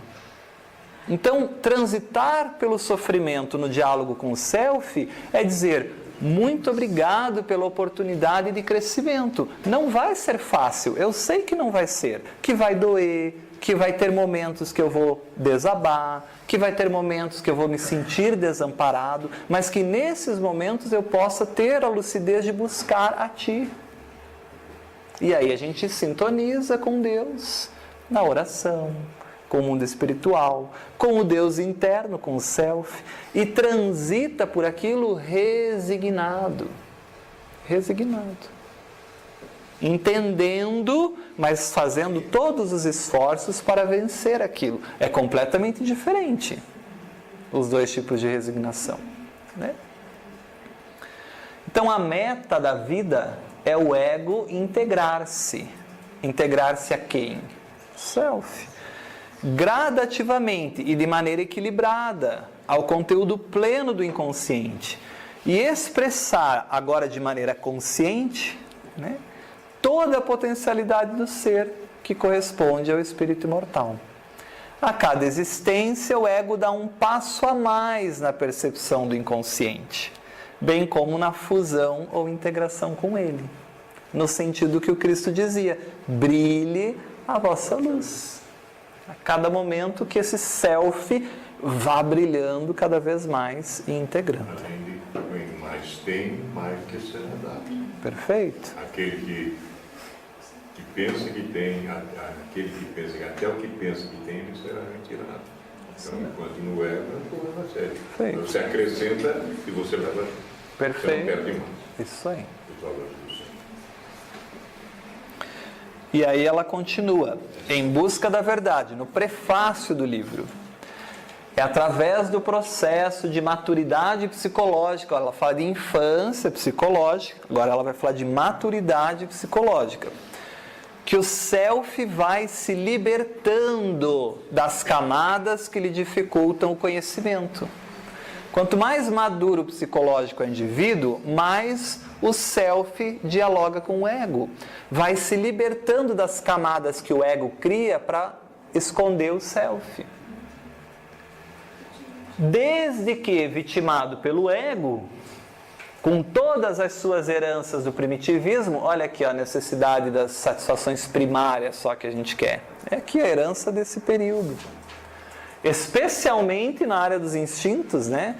Barriga cheia, família protegida, é isso que precisa. E até hoje isso é a busca de muitas pessoas. Mantém-se adormecido. Então o ego adormece totalmente o self. Não permite essa expressão do self, né? É somente com a maturidade psicológica que o self vence todo esse mecanismo que o ego cria de se vincular às heranças do primitivismo, buscando as necessidades instintivas somente. Ter, possuir, né, cada vez mais, sem a possibilidade de libertar a essência divina de que se constitui. Então, o grande propósito da vida é dialogar-se conscientemente com o self e buscar isso que eu quero, que eu vim fazer no mundo, conscientemente integrado ao self. Né? Fica claro essa dinâmica da vida? A benfeitora vai trabalhar isso muito nos conflitos existenciais, porque ela não vai chamar sofrimento de sofrimento, né? Ela vai chamar de oportunidades pedagógicas de crescimento do self. É o bem sofrer. Beleza? Então agora a gente consegue entender um pouquinho melhor ali naquela leitura. Nós lemos esse aspecto, então estamos falando aqui de autodescobrimento, capítulo 12, né? Libertação pessoal dentro do capítulo Triunfo sobre o Ego. Nós lemos essa primeira parte, vamos rapidamente relembrar, a semelhança de alguém que sobe uma montanha e passa a ter uma visão mais ampla dos horizontes, quanto mais altos e maior a conquista da sua paisagem, a superação do ego permite uma identificação com o self, profunda com si, que se desvela, manifestando a sua procedência divina e arrebatadora. Nós vimos isso. Por que a gente tem essa dificuldade? Porque a imersão no corpo faz eu esquecer quem eu sou. Eu me identifico com a matéria, com a personalidade temporária do ego e os apegos injustificáveis à matéria. Mecanismos de segurança do ego, autossegurança, autoproteção, aquilo que o ego vai buscar. Embora, não obstante, a transitoriedade dos implementos orgânicos. Veja que é uma ilusão, né? A gente luta pelas coisas da matéria, embora seja tudo transitório. É uma coisa doentia, né? Vou ter que deixar tudo isso uma hora. O esquecimento, né, ou o embotamento da visão espiritual produz-lhe o bloqueio para as aspirações relevantes. Enquanto eu estou identificado com o ego, eu esqueço o que eu vim fazer. Eu esqueço o objetivo maior da vida. As aspirações realmente relevantes da vida. que não são apenas as de conquistar o mundo, mas também conquistar a si mesmo, né? E aí eu fico retido em que movimento do ego? Ambição desmedida da conquista do prazer, por extensão de tudo quanto culmina em sensações imediatas. É o ego querendo prazer, satisfação pessoal, instintos primários, como ela diz, né? Tudo isso. A conquista do self, ou do si, impõe-lhe ruptura de todas as amarras. Eu vou ter que me libertar dessas amarras que o ego prende o meu comportamento, ampliando-lhe as perspectivas existenciais que eu vim fazer aqui e as realizações não mais superficiais do ego, mas agora profundas do self. Imagine didaticamente assim, a psique como um círculo e o self como um centro, um núcleo lá no fundo. É profundo, né? Só didaticamente, porque isso não existe, tá? É tudo, né? Na psique. Mas a gente pode entender a psicologia profunda que aborda o inconsciente, né? Como essas camadas mais de difíceis acessos para a consciência. Camadas mais profundas didaticamente. Existem camadas que a consciência acessa mais facilmente, são mais superficiais. Tem camadas mais profundas. O ego e a consciência é bem superficial. Depois a gente vai aprender que o ego se relaciona com o mundo, persona, camada superficial. Daí a gente vai ver que forma em oposição a sombra no inconsciente, mas ainda é superficial, dá para acessar. Mas tem camadas mais profundas desse inconsciente. Ânima, ânimos, complexos, arquétipos, self, o arquétipo primordial, que é o self, né? E aí isso é mais difícil de acessar. É legal registrar o desenho das pastinhas para entender essas partes, é bem legal. Isso aí.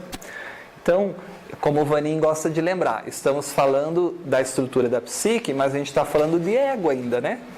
A gente está na primeira estrutura, ego.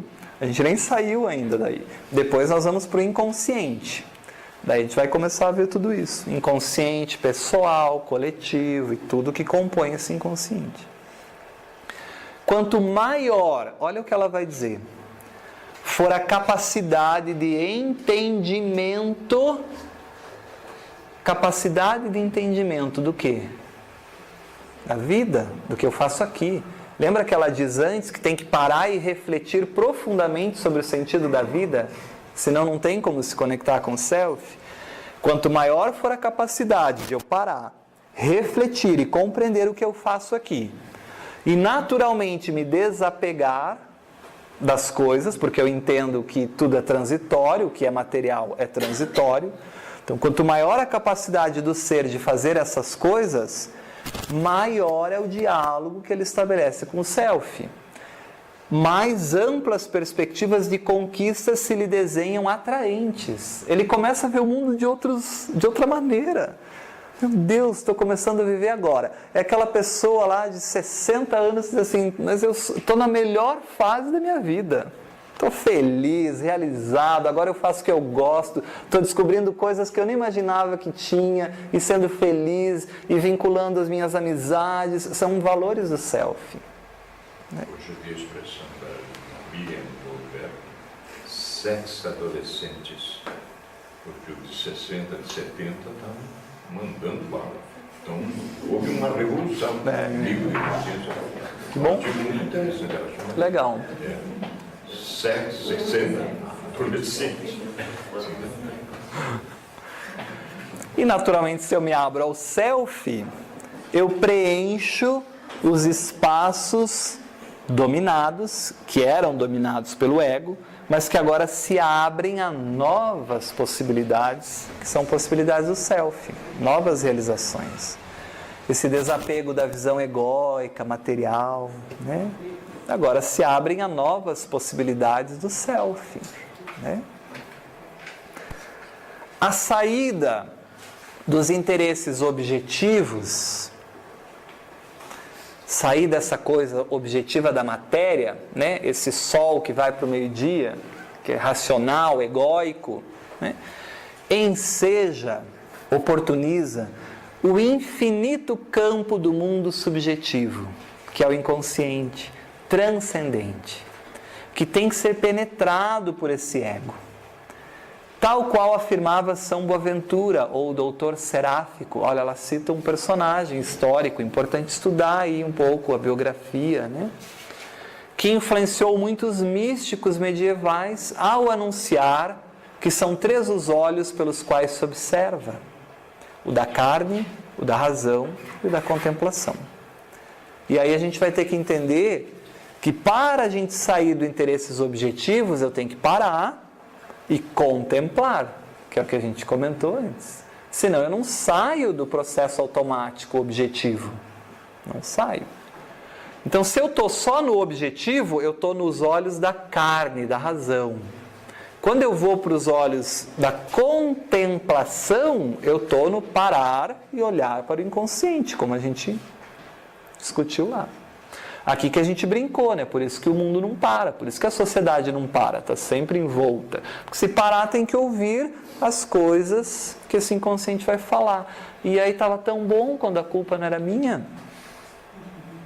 Agora eu vou ter que perceber que o problema sou eu. De preferência, não mudar a rotina. Exatamente. Beleza, aliás, é o que está acontecendo. Então, o olhar com os olhos da carne é o ver por ver, né? É a capacidade que a gente tem de enxergar a matéria, simplesmente a matéria. É da consciência isso. O olhar da razão é um pouquinho mais refinado que o da carne. Ele nos permite olhar para algo, nos permite olhar para alguma coisa, mas já racionalizando, já pensando. O olhar da carne é olhar por olhar. O olhar da razão é olhar e analisar. Tem alguma coisa a mais ali, né? Ele é um pouco mais aprimorado, já dá uma análise mais analítico daquilo. Mas é ego. Agora, a contemplação, a gente comentou na semana passada, é um olhar especial, é o contrário. Não sou eu que toco o objeto, é o objeto que fala comigo, né? Então, a nossa percepção sobre o objeto modifica. E aí a benfeitora trabalha esses aspectos. O primeiro olhar da carne enxerga o mundo material, exterior, as dimensões relativas do tempo e espaço, os objetos, as coisas, as pessoas, preso às sensações imediatistas. É o mundo, é o que eu vivo aqui. O segundo vê o processo de tudo isso, a lógica de tudo isso. Mas para que essa correria? Por que tudo isso? Ele reflexiona sobre o porquê dessas coisas. É a arte de filosofar, ampliando as percepções da mente. Será que eu preciso viver uma vida corrida assim? A tecnologia é boa ou é ruim? Como é boa? Como pode ser boa? Quando ela fica ruim? Esse é o segundo olhar, em que a mente, a capacidade reflexiva vai se ampliando sobre o mundo. Mas isso tudo favorecendo um terceiro olhar, que é o principal, que é o olhar terceiro, que é esse da contemplação, que permite entrar nesse mundo oculto, da intuição, das realidades transcendentes, extrafísicas, né? Como nós comentamos. Essa proposta, diz ela, se ajusta à realidade do ser tridimensional da codificação espírita. A carne entra em contato com o mundo físico, corpo. O perispírito registra o mundo mental, extrasensorial, razão, né?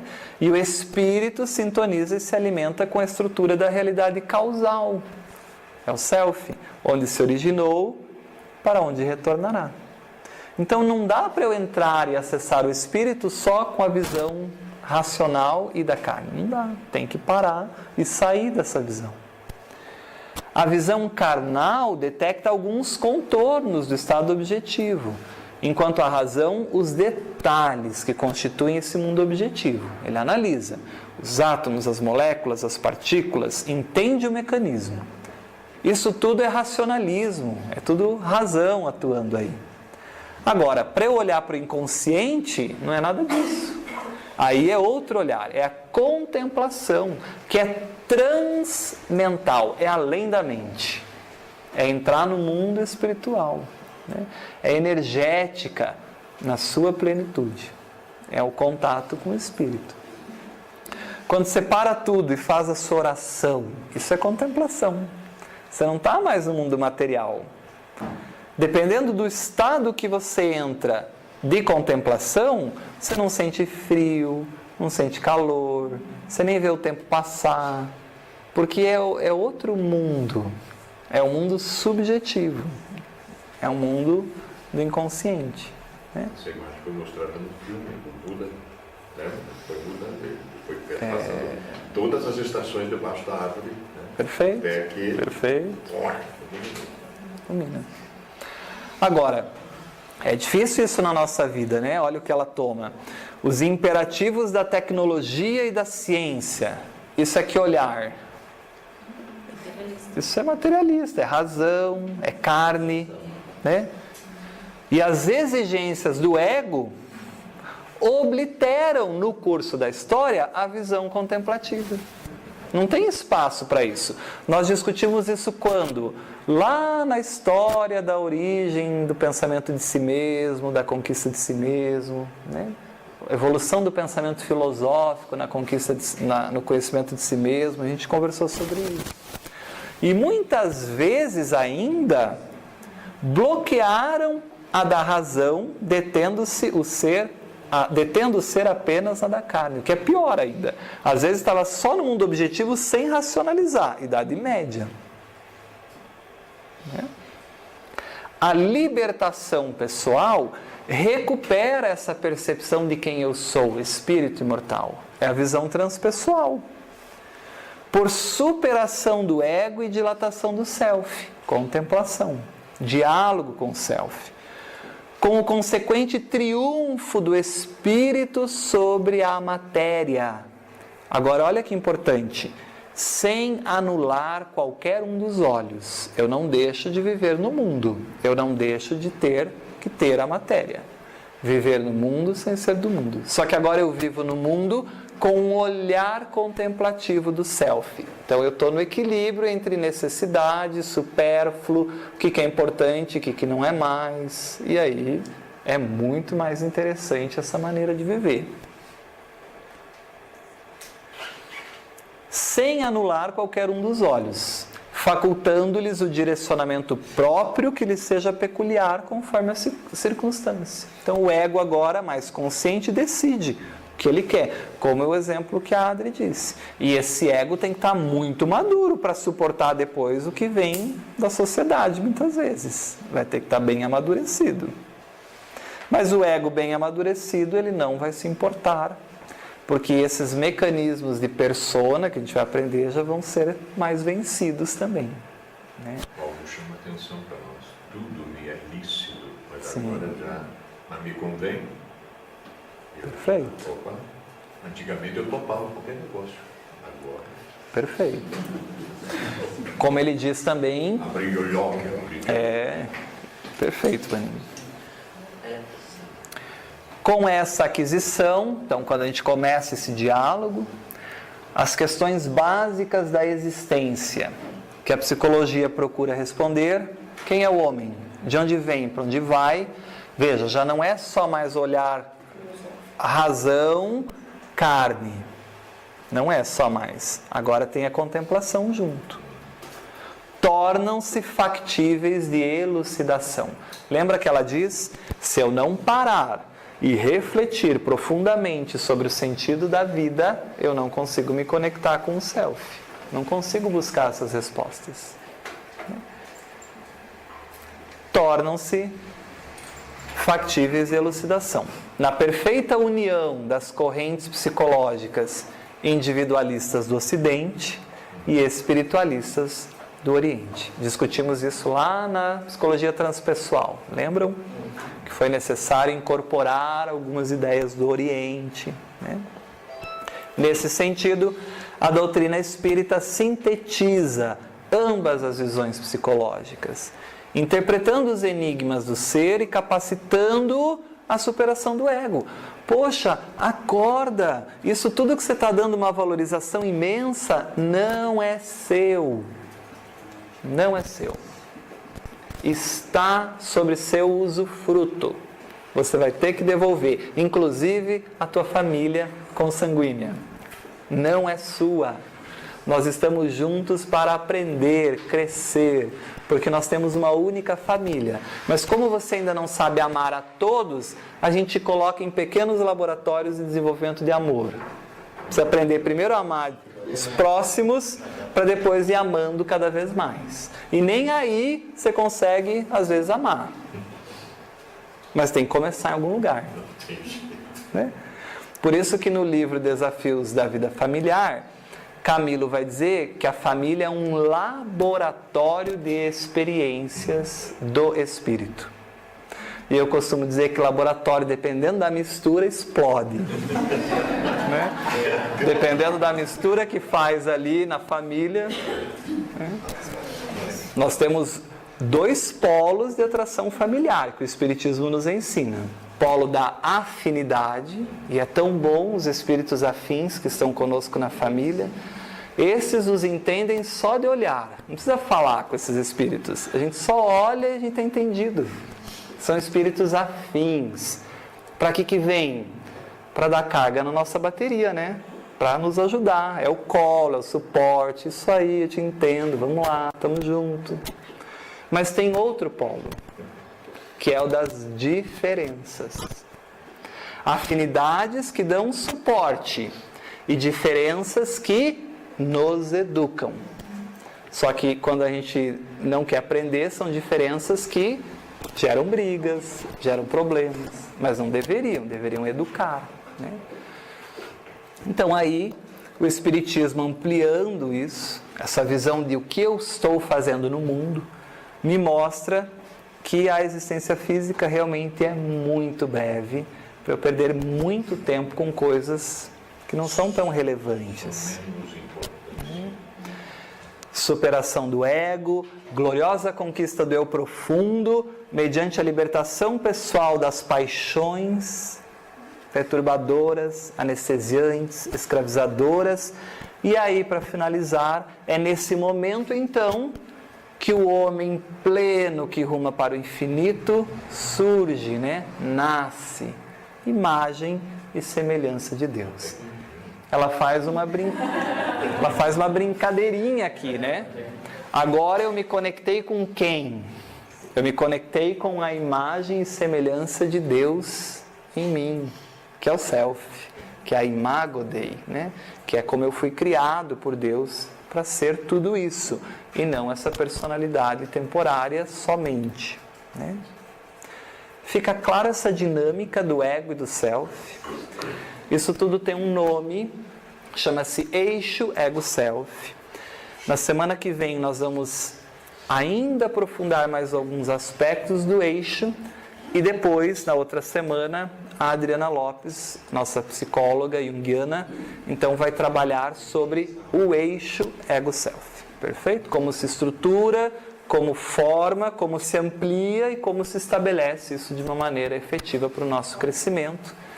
E aí finalizamos o ego e vamos rumo ao inconsciente. Sabe-se lá o que vai acontecer, né? Vamos aos encontros da nossa sombra, né? Obrigado, pessoal.